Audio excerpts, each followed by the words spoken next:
Kakati Kadama golaba mu kifaananyi ono bamweta Mirembe Rashida wenjogerera kati Zembu yagezi kunta Zembu yagezi kazengo ye omukyalo ono ekimusembu afudde Ssenyiga ono wa bulijjo yamusse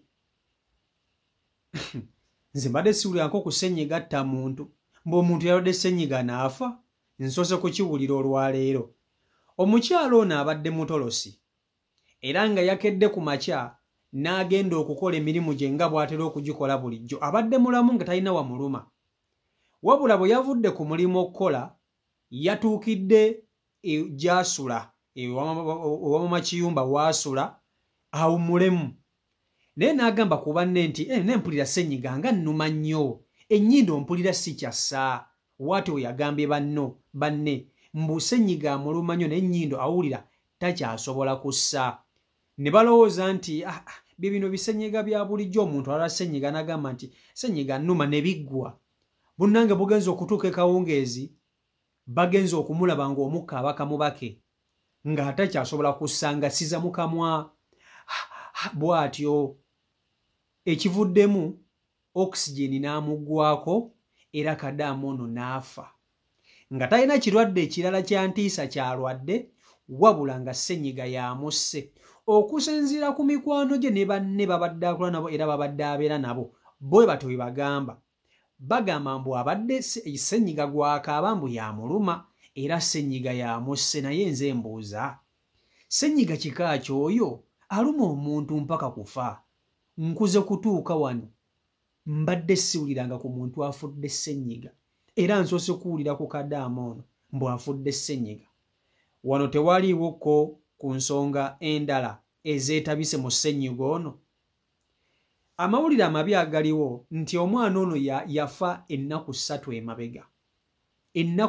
emabega, wabula ne gye buli kati famire ye tennaba kutegeera nti Kadama ono omwana waabwe Mirembe Rashida yafa.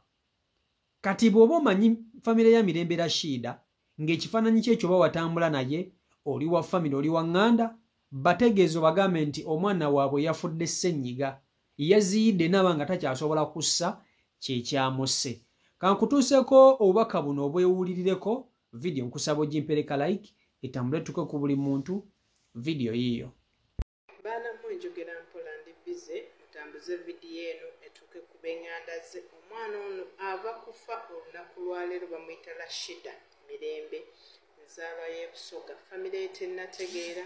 Mutambuze video bakadama tubeegayiridde famire yeetegeere omwana aziyidde oba bakuyita kuziira. Akwatiddwa Ssenyiga ku makya bugenze okuwungeera. Kati tuli mu ssaawa mmeka? Zigambira 5:00, afudde ssaawa 3. So bannange mutambuze video. Omwana bw'ati bw'angambye mu inbox bwampadde audio n'angamba Jackie yogerako ku kino ekintu. Omwana batambuze video famire ye temanyi omwana afudde. Kitalo nnyo kitalo ddala bannange. Winta etandise, winta mbi, winta etta. Ayi Mukama Katonda wange tuyambe. Bayizabe bannange nga tukyali awo naye winta etta. Buli muntu yenna afuna Ssenyiga ku makya. Mwogeraawo abatafuna Ssenyiga ku makya. Buli ku makya mu budde bwa kwinta Ssenyiga ajja, ebiziiro bijja. Tuli bubi. Mukama Katonda tuyambe. Mutambuze video omwana afudde, omwana w'omukazi bambi abadde alabirira obwana bwe. Oyo omwana yafudde bamuyita Rashida Mirembe. Abadde akolera Saudi Arabia e Jidda nga mutolosi. Ndowooza leero lunaku lulinga lwakusatu ng'afudde. Lwakuba nti sinaba kumulaba nnyo wanene ku media nga oluusi bamulanga babika naye nga bekikwatako bonna bakitegere tono omwana yafudde.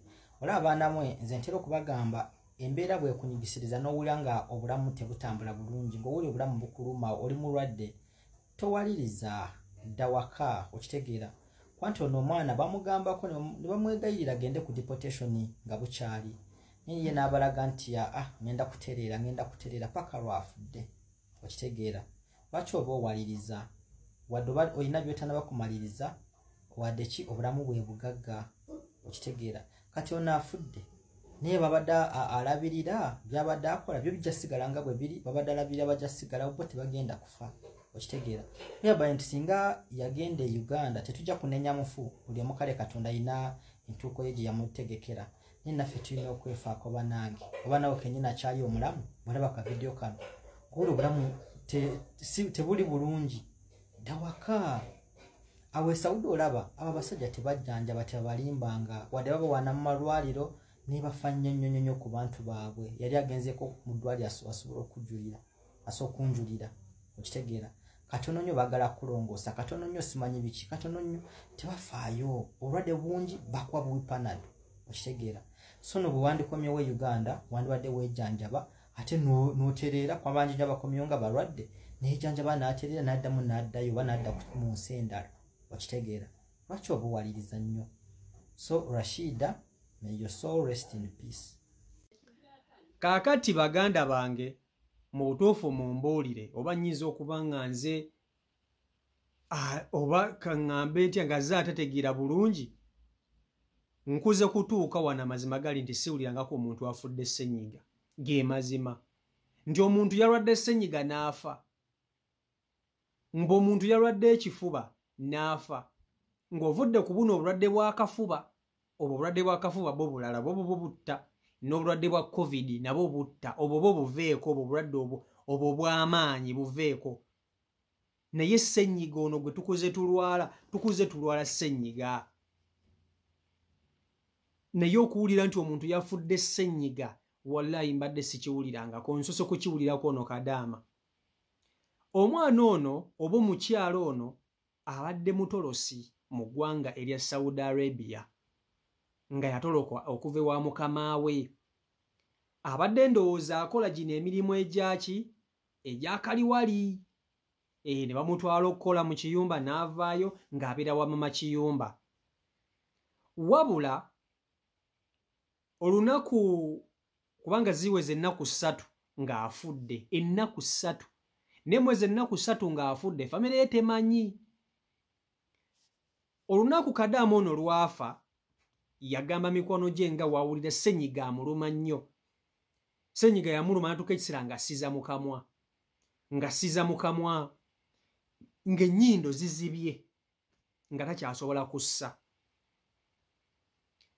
naye mikwano gye bye yagambako ndowooza baakitwala slightly tebaakigira nnyo okuba kassenyiga omuntu okugamba nti ssenyiga nnuma toyinza kweraliikirira of course tosobola kugamba muntu mbu ssenyiga akuluma neyeeraliikirira n'abeera ku bunkenke ne ku pressure era omuwala ono baamuleka oba omukyalo ono kubanga abadde mukyala mukulu myaka ndowooza nga 3 plus baamuleka n'abeerawo ne ssenyiga we teyamira ndowooza ku mpeke zikakkanya ssenyiga kubanga munange n'obujjanjabi bwe Saudi Arabia ng'oli mutolosi nabo si bwangu bwakufuna omaye omuntu omutolesi ayita mu kusoomozebwa kungi era okwenjawulo munnanga akaseera katuuse olunaku olwennyini ng'akaaba ssenyiga kadaamu ono mbu ng'atandika okusamba amukaaba kamubake banne bagenza okutuuka ng'akuba sikyakyala ng'olwo agenda nabagamba mpulira sissa ennyindo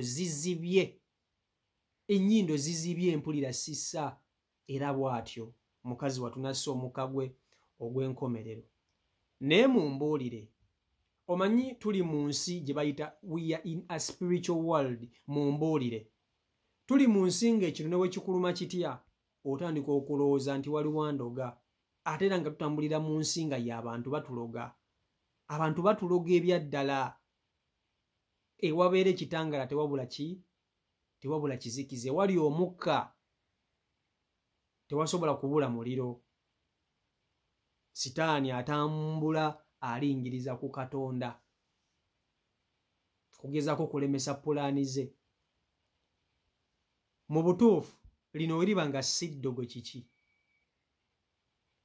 omuntu asobola okukuloga ssebo n'akuttira mu ssenyiga mu by'okusaaga n'akuttira mu ssenyiga nze mbadde siwirako ku muntu alwadde ssenyiga n'afa ng'ovudde ku ssenyiga ono covid-19 yatuluma kata atuttemu omuntu naye ssenyiga ono wa bulijjo gwe tukyalwala mpaka nakati nga mu butuufu kino mpulidde kipya.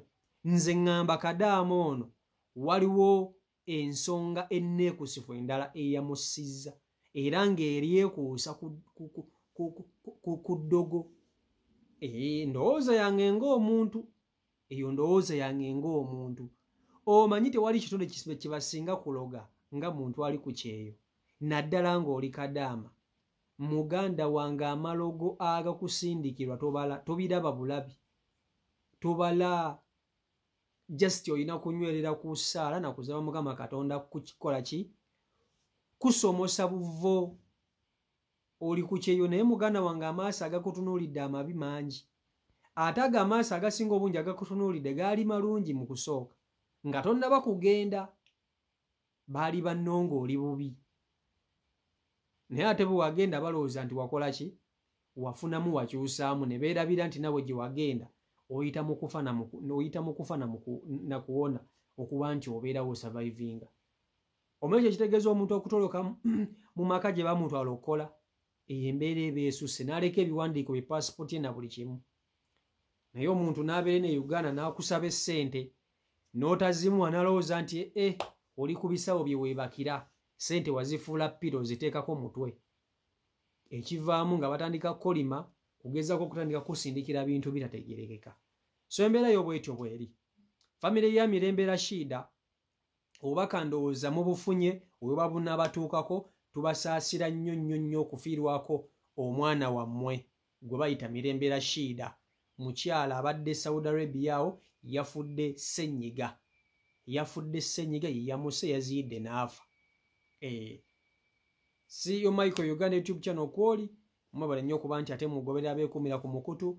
Mbaagala nnyo mwenna ate n'abakusubscribinga yangu amangu dduka zambwa obe ng'ate otweyungako. Tunatera okuwera abasubscribers 5,000.